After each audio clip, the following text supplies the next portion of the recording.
गायिका नूरजहां बेगम गरीब गंवार स्टूडियो से हम एक गीत देवी आप लोग के बीच में भेज रहा है। अगर ये गीत आप लोग के पसंद लगी, अच्छा लगी तो सब्सक्राइब कमेंट आप लोग कर जाई और हमें आप लोग आशीर्वाद दुलार प्यार देवल जाई। एक मर्द मेहरारू देवी माई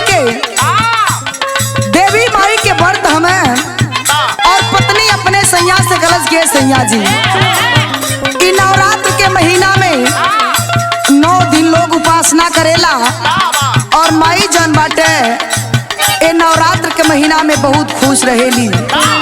हमार बात सुनी सैया जी, जे तर हम कहत हई वही तर के रउआ करी।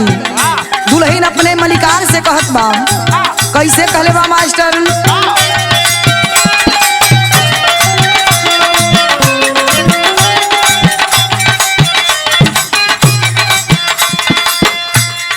भोरवे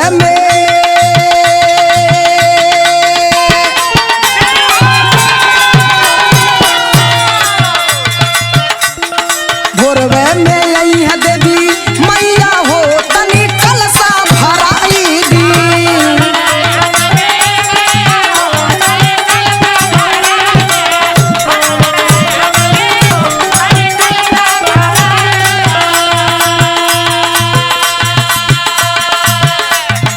पूजल जाई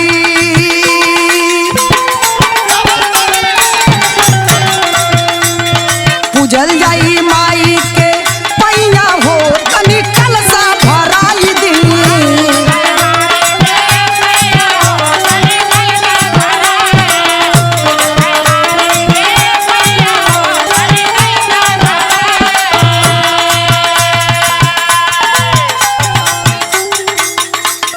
धूप दीप कपूर थाल कंचन सजाई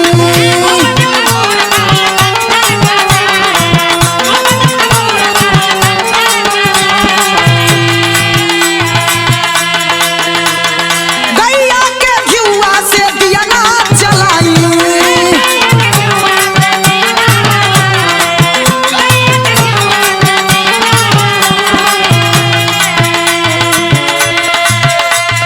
धूप दीप कपूर थाल कंचन सजाई गैया के घिउआ से दिया ना जलाई।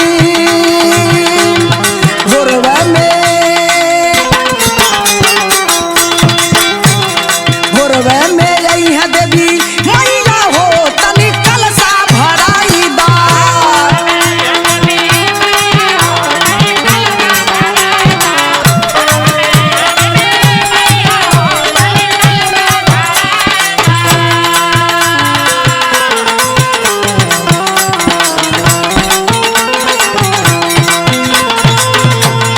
चून चून फुलवा से सजिया सजैबो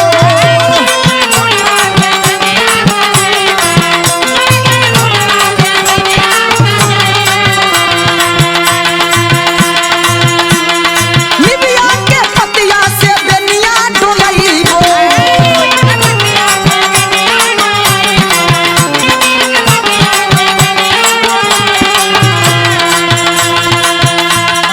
चून चून फुलवा से सजिया सजैबो निबिया के पतिया से बेनिया डोलैबो। रूठे ना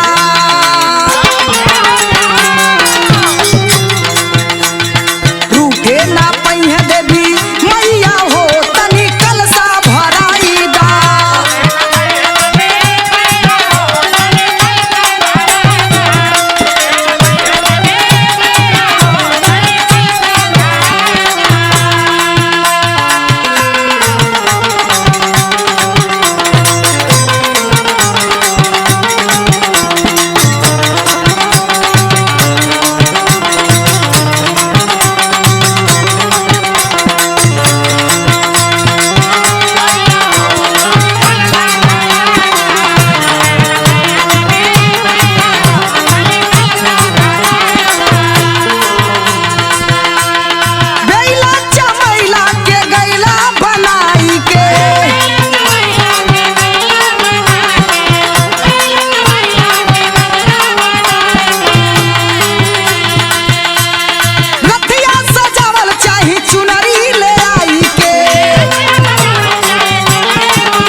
भोरवे में आई है देवी